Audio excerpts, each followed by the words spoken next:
بار الها پروردگارا تمام لحظه های عمر ما را مثل این لحظه بر این لحظه عبادت و بندگی بگردان.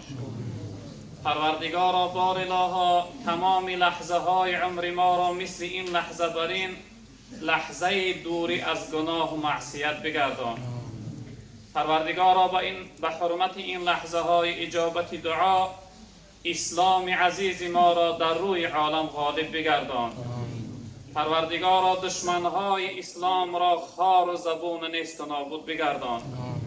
پروردگارا حکم و قانون قرآن را در روی عالم حاکم بگردان. پروردگارا مسجد ما را زودتر و تیزتر آباد و آبادتر بگردان. آمین یا رب العالمین.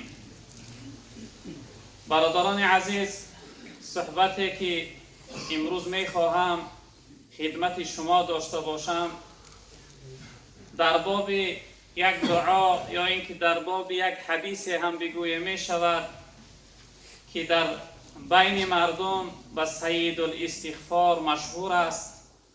صحبت ما کنار این است و بعد از این صحبت من می خواهم که هر یک کدام من و شما این دعایی که پیغمبر بزرگوار بسیار وصف کرده است و سید الاستغفار گفته است، هر کدام من و شما این حفظ کنیم، یعنی در ذهن خود در فکر خود داشته باشیم و از فضیلت و ثواب و فایده این دعا بهره‌ور شویم. انشاءالله امروز درباره معنای این و فضیلت سید الاستغفار من برای شما صحبت میکنم.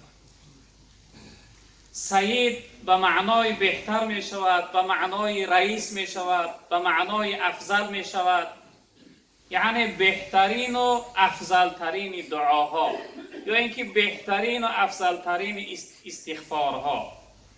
کلمه استغفار معناش همین است. ما وقتی که میگوییم استغفرالله میگوییم ای پروردگار ما را از همه گناه و از همه نوع بدی ها و ناپاکی ها پاکیزه بگردان، گناه های ما را بخشیده بگردان، ما را مغفرت کن، ما را از قهر غضب و عذاب نجات بده.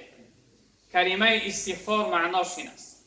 اما این سید الاستغفار با بهترین دعاها و بهترین استغفارها است. اگر این لحظه من شاید سوال کنم که از این جمعیت آیا چند عدد ما سید الاستغفار میدونیم، شاید که 10 نفر هم باشه یا نباشه. اکثر مردم ما این نمیدونن. پیغمبر بزرگوار صلی الله علیه وسلم درباره فضیلت سید الاستغفار فرمودند که من قالها من النهار موقنا بها فمات من یومه قبل ان یمسی فهو من اهل الجنه و من قالها من الليل وهو موقن بها فمات قبل ان یصبح فهو من اهل الجنه.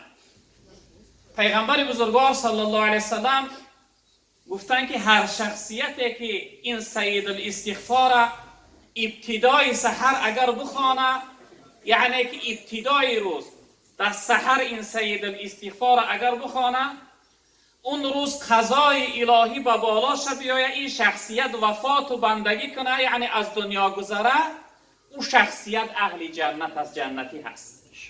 خداوند به فضیلت و ثواب و یعنی خوبی این سید الاستغفار این شخصیت داخل جنت میگردد. اگر هر شخصیتی که سید الاستغفار شب خوانه، اگر اون شب قضای الهی به بالاش بیاد، پیش از صبح بندگی کنه وفات کنه، به یگان شک و شبهه و انسان اهل جنت از جنتی است. خداوند او را داخل جنت میکرد. سید الاستغفار این است برادران عزیز. برادر عزیز تماسیم صفحه پیش پر کنید، از پیش سر کنید که در دوام صحبت خواهش میکنم. سید الاستغفار این است برادران عزیز. پیغمبر بزرگوار فرمودند اللهم انت ربی لا اله الا انت خلقتنی و انا عبدك و انا على عهدك و وعدك ما استطعت اعوذ بك من شر ما صنعت ابوء لك بنعمتك علي و ابوء بذنبي فاغفر لي فانه لا یغفر الذنوب الا انت. این جمله دو خط یا یکی سه خط است، زیادی نیست که یعنی دشوار و مشکل باشه حفظ کردنش، از یاد کردنش. اکنون انشاءالله که در کنار معنای این من صحبت میکنم که آیا این چی معنا داره که چنین فضیلت بزرگ دارد. به سبب خواندنش تمام گناه های انسان بخشیده میشده است و او انسان اهل جنت میشده است. آیا معناش چی است برادران عزیز بزرگوار؟ وقتی انسان این جمله ها را، یعنی این کلمه ها را، این دعا را میخوانده است، خداوند بسیار خوشحال و خوشنود میشده است، بسیار پروردگار از این بنده راضی و خرسند میشده است. معناش این است وقتی ما میگویم اللهم انت ربی، ای پروردگار تو ربی من هستی، تو صاحب من، تربیت کننده من، صاحب من، آفریدگار من، کردگار من، مولای من، ای پروردگار تو هستی. یعنی چی جمله زیبایی. برادران عزیز و بزرگوار، آیا یک کدام من از شما تا امروز بار شده بود که گفته باشیم که ای پروردگار تو ربی من هستی، تو صاحب من هستی، تو آفریدگار من هستی، تو خالق من هستی، تو مولای من هستی، من غلام و بنده تو هستم. بنده در این جمله اقرار میکرده است، یعنی که میگفته است ای پروردگار صاحب من تنها تو هستی، غیر از تو من دیگر آفریدگار و کردگار ندارم. این معبودهایی که امروز در دنیا از حد زیاد هستند، اینها همه باطل هستند، اینها همه بیکار هستند.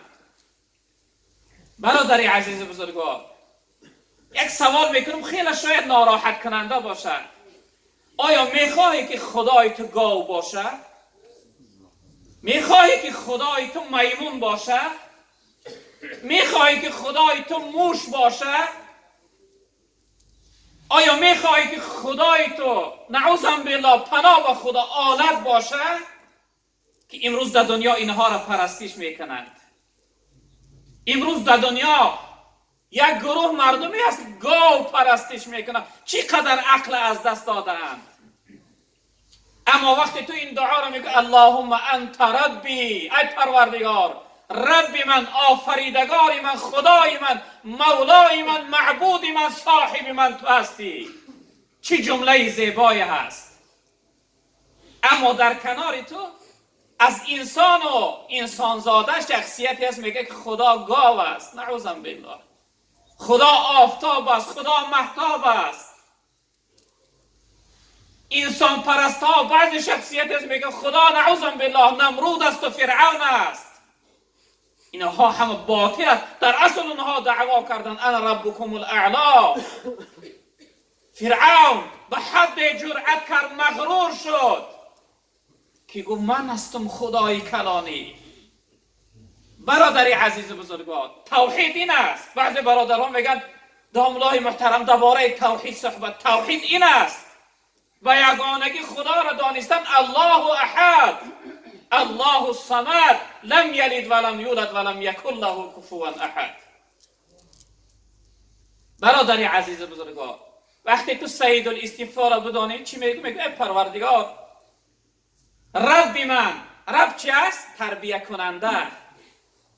تربیه کننده. رب یعنی پروردگار به چنان تربیه کننده است که من و شما را از یک قطره آب حقیر پس تربیه کرد. یصورکم فی الارحام کیف یشاء. یک نوع آبی چقدر یعنی حقیر، یک آبی بد، یک آبی افلاس و ناپاک بودیم در درون رحم مادر. رب العالمین ما را صورت کشی کرد، نقشه کشید. بعد از اینکه درون ما را در یک مدت معین کامل کرد، بعد از اون دوباره از رحم مادر بیرون برآورد. خودش به گویا است که اخرجکم من بطون امهاتکم، از شکمهای مادرهات من شما را بیرون میبرارم. برادر عزیز بزرگوار، وقتی انسان درون شکم مادر کامل میشده است، قدرت و قوتی برآمدن ندارد. برای تولد شدن هر کدام من و شما خداوند 600 ملائکه رای میکرده است. 600 ملائکه می آمدن من و شما را از رحم مادر بیرون میکردن.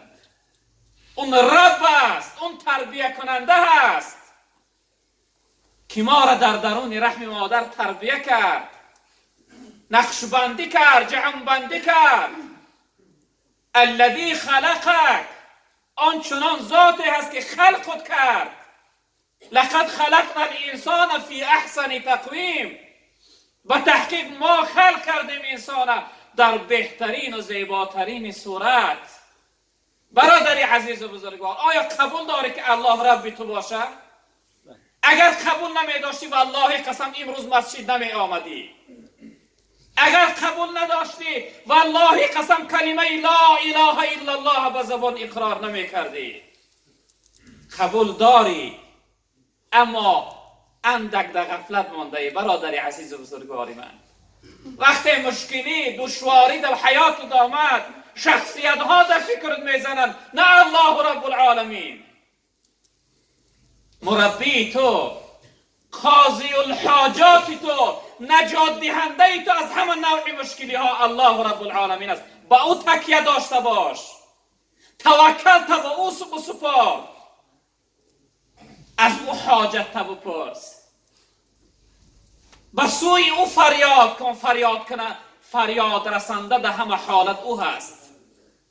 برادری عزیز بزرگوار، نه بود، نه انسان، نه حیوان اگر اون نخواهد به داد و فریادی تو رسیده نمیتونه. از دستشون چیزی نمی آید. اکثر مردم تکیه به طبیب ها دارن، بیمار میشود امید این است که طبیب طبابتش میکنه، اما حالت میشه میروه، طبیب چی جواب میگوید؟ میگه دردی تو از حد گذشته، از طبابت نداره. ناامیدت میکنه، اما اون ناامیدت نمیکنه. کدام لحظه فریادش کردی به داد و فریادت میرسه. و همین خاطر برادری عزیز و بزرگوار، قبول داشته باش که رب تو الله است. اللهم انت ربی. در جمله دویمش، در دویم جمله همه معبودهای باطله و فاصله را بیکار میکنه. لا اله الا انت، ای پروردگار، نیست اله، نیست معبود، نیست خدای مگر تو هستی. تنها تو هستی، تنها خالق و معبود، لایق پرستش، لایق تعظیم و سجده تو هستی. نه بت است، نه انسان است، نه حیوان است. در غیر از خدا سجده کردن کفر است. برادر عزیز و بزرگان، از همه حقدارترین من و شما پدر و مادر است. اجازه نداریم که پدر و مادر را سجده کنیم، چون که یگانه سجده لایق الله رب العالمین است، نیست الهی. یعنی در دین ما شبهه نباشه. ما نگیم که نصرانی ها میگن حضرت عیسی بچه خدا هست، نعوذ بالله. و قالت الیهود عزیر ابن الله، یهودی ها میگن حضرت عزیر بچه خدا هست یا خدا هست. و قالت النصارى المسیح ابن الله، نصرانی ها میگن حضرت عیسی بچه خدا، نعوذ بالله. ما اینها را قبول نداشته باشیم. الله ما احد است. مشرک ها آمدن نزد جناب پیغمبر، یا محمد صلی الله علیه وسلم، خداهای ما از بتها هست، ما اونها را میبینیم، اونها را لمس میکنیم، میقپیم، اونها را بوسه میکنیم. آیا خدای تو از چی هست؟ خدای تو چی نوع است؟ رب العالمین جوابشون نگردان. قل هو الله احد. بگو ای محمد صلی الله علیه وسلم، الله من احد است، یگانه هست، به مثل مانند است، به همتا هست، لامکان است. الله الصمد، پروردگار من صمد است، به نیاز است، به هیچ کس محتاج نیست، همه به او محتاج هستند. رب العالمین میگه ای مردم دنیا، اگر همه شما مثل یک جسم و یک قالب و یک بدن شوید من عبادت کنه، برای من هیچ یگان چیز زیاد نمی شود، شما برای خودتون میکنید. اگر همه مردم دنیا از من رو بگردانند، یعنی عبادت و بندگی نکنند، از ملک من، از خزینه من یگان چیزی کم نمی شود. یعنی ای انسان عبادت و بندگی کنی یا اطاعت نکنی برای فایده و ضرر خودت میکنی. لا اله الا انت، ای پروردگار نیست الهی مگر تنها تو هستی. اله یعنی معبود، یعنی ذاتی که باید سجده کرده شود، اطاعت کرده شود، عبادت کرده شود، تنها تو هستی. خلقتنی، ای پروردگار تو ذاتی هستی که من خلق کرده ای. برادر عزیز بزرگوار، یک روایت را برای شما مثال میارم. وقتی رب العالمین اراده میکرده است، قصد میکرده است که یک کدام من از شما را خلق کنه، پروردگار از تمام اعضای پدر، از استخوانها، از استخوانها آب جمع میکرده است در ستون مهره پدر. از تمام اعضای مادر آب جمع میکرده است در سری سینه مادر. این آب و یک مدت معن میکرده است که این آب یعنی غوث میشده است. ما و شما آبی منی میگوییم. وقتی این آب به کمال رسید، خداوند در دو جانب شهوت غالب میگردانده است. زن و مرد به هم دیگر میرسند، هم خوابگی میکنند. این آب هر دوش میرود در رحم زن. وقتی یک جایه میشوند، خداوند دو ملائکه را امر میکرده است، دستور میداده است دوام 40 روز این دو آب به هم دیگر خلق میکردند، میکافتند. اگر شما اهمیت داده باشه، زنها وقتی حامله دار میشوند بی خود میشن، بعضی از اونها میپرتایند، بعضی از اونها دیوانوار میشوند بعد از حامله دار شدن شد. به چه خاطر؟ به خاطری که درون شکم اونها آرام نیست. وقتی که این دو آب 40 روز کافته شد، این آب تبدیل به خون می شده است. 40 روز دیگر خداوند امر می کرده است این خون می گذاشتن، آرام می ایستاده است، لر می بسته است و یک گوش پاره می شده است. وقتی که گوش پاره شد، در دوام 40 روز دیگر خداوند صورت کشی می کرده است. 40 و 40 80 40 دیگر 120 روزش 4 ماه می شود برادران عزیز. بعد از آن در 4 ماهگی رب العالمین روح در جسم و بدن این یعنی کودک، یعنی این شخصیت میدمیده است. و نفخت فیه من روحی، رب العالمین میگه ما از روح خودمان در جسم و قالب و بدن این انسان دمیده. برادر عزیز بزرگان، ببین که این کار رب کرده ساده است. خلق کننده خالق من و شما کرده ساده است. وقتی که روح در بدن ما میدمیده است، انسان در سین 4 سالگی در رحم مادر جان در بدنش بوده است. از 4 ماهگی تا 9 ماهگیش خداوند بر ره ناف هر چیزی که مادر یعنی میخوره از او غذا به بدن انسان غذا میبرده است. به چه خاطر؟ به خاطر که انسان به این نعمتهایی که بیرون میبره و استفاده میبره، یعنی که جسم و بدن او آموخته شده و اینس بگیره، عادت داشته باشه که وقتی تولد شدی از این طعام ها، از این میوه ها خوردی، در بدن تو ضرر ندهند. دوام 5 ماه دیگر خداوند از این غذاها در بدن کودک چیکار میکرده است؟ غذا میبخشیده است، قوت میبخشیده است. در سین 9 ماهگی و 9 روزگیش بعد از آن خداوند امر میکرده است برای بیرون شدنش. پیش از این که این کودک بیرون کنه، رب العالمین در سینه مادر برای او رزق تیار میکرده است. بدید چی میگه؟ میگه غمی روزی مخور، باطل مکن اوراق دفتر را، که پیش از طفل خالق پر کند پیستان مادر را. برادر عزیز، غمی رزق تا نخور. غمی رزاق تو الله است. وقتی تو در دنیا نبودی، پیش از دنیا آمدنت در سینه مادر از بین خون و زرداب برای تو شیر سفید پیدا کرد. وقتی به دنیا را آمدی رزق تو تیار بود، طعام خورده نمیتوانستی. برای تو رب العالمین شیر مادر تیار کرد. این کار خالقی تو میکنه برادر عزیز. در این جمله سیمش میفته که خلقتنی، ای پروردگار تو من خلق کرده، خلق کننده من تو هستی. مثل بعضی ملحدین میگفتن انسان از میمون پیدا شده است.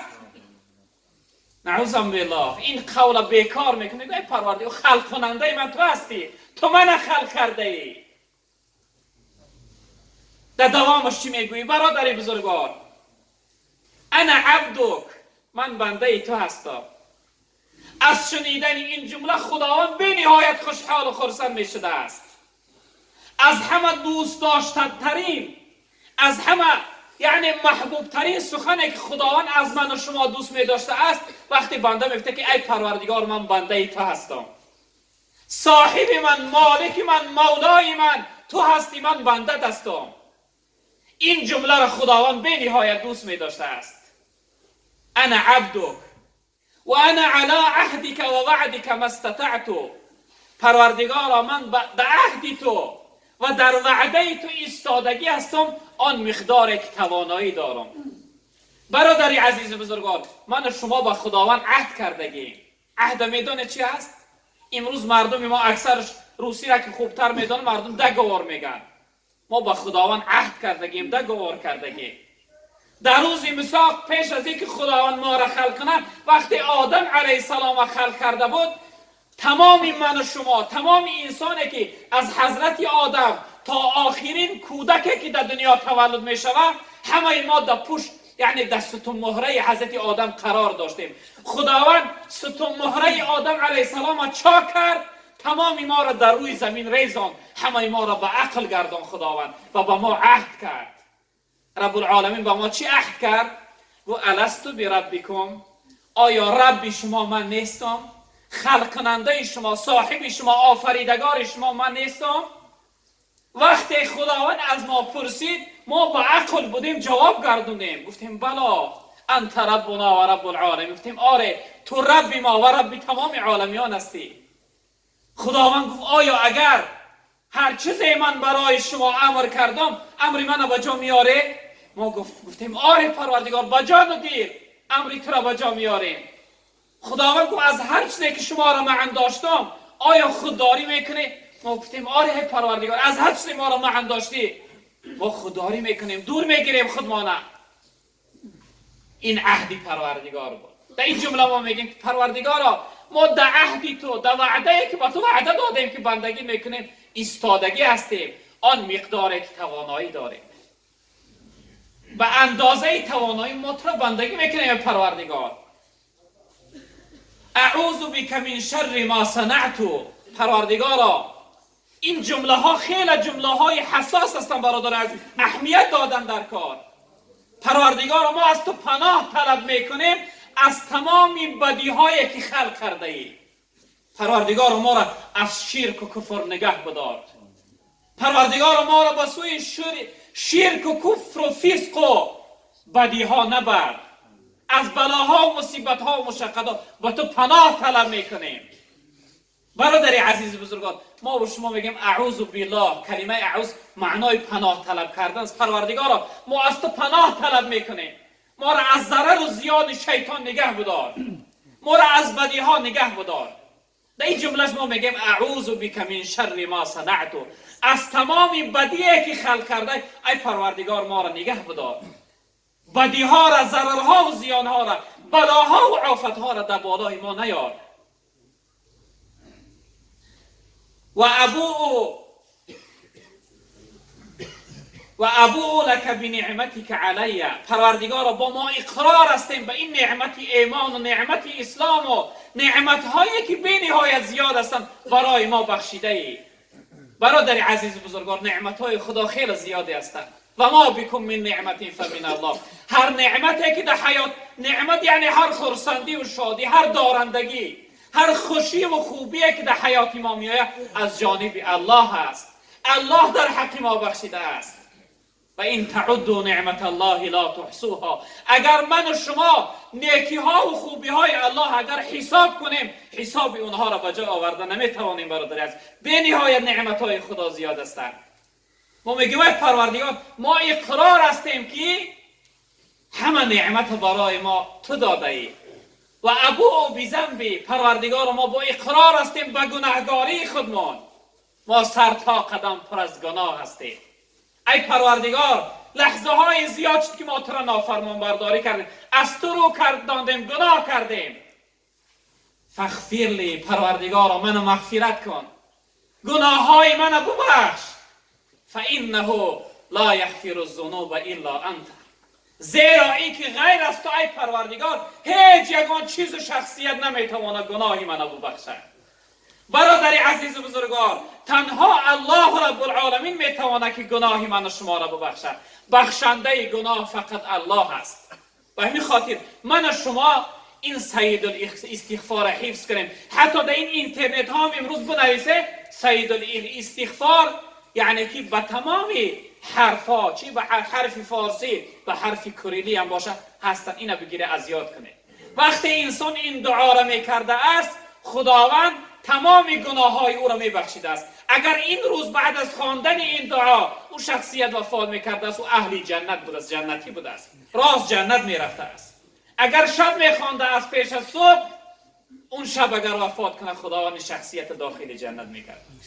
و این خاطر ما و شما برادران عزیز و بزرگوار این سید الاستغفار حفظ کنیم و در حیاتمون هر سحر و بیگاه اینو بخوانیم تا اینکه خداوند بزرگوار ما و شما را از این قدر یعنی گناهگاری و بدبختی خلاص کنه. در آخر یک قصه دیگر کوتاه از زمان حضرت موسی علیه السلام درباره مهربانی و بخشندگی خداوند بیان میکنم، بعد از آن ان شاء الله دعا میکنیم. مفسرین یک حکایت میارن از زمان حضرت موسی علیه السلام. میفرمایند که در زمان حضرت موسی قحطی آمد، یعنی که ناداری آمد. امروز مردم ما کریزیس میگن، کارهاش خوب نیست میگن کریزیس شده، در بازار سودا نیست، در ساختمان ها پل ها رو نمیتین. در زمان موسی علیه السلام قحطی آمد، ناداری آمد، دوام 40 سال میگه قحطی دوام کرد. به حد و حالت را رسید که میگه دوام 40 سال از آسمان یگان قطره باران نبارید. تماما میگه از زمین دیگه سبزه نمیروید، خوراکه باقی نماند. بعد از آن میگه خداوند وقتی که این قدر قحطی آورد، حضرت موسی علیه السلام قومهاش همه را دعوت کرد، جمع کرد.